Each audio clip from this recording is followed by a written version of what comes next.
Қаныш атамыздың айтқаны дөп келіп, бұл Қарсақбайдың тасы болып табылады. Ғылыми майдан деген сөзді қалай түсіндіңіздер? Соғыс кезінде болса да өзінің ұлты үшін, жер үшін барлығын берді. Ғылым академиясының алдына сакура гүлін тұрғызды. Бірақ өкінішке орай қазір ол сакура гүлін көре алмаймыз. Ғылыми еңбек қорғамай-ақ академик атағы берілген.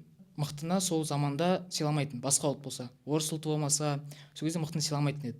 Яғни бұл дегеніміз қазақтардың өзінің арасындағы, былайша айтқанда, көре алмаушылық болды ғой. Ұрлайтын аппараттарды киіз үйдің ішіне салатын.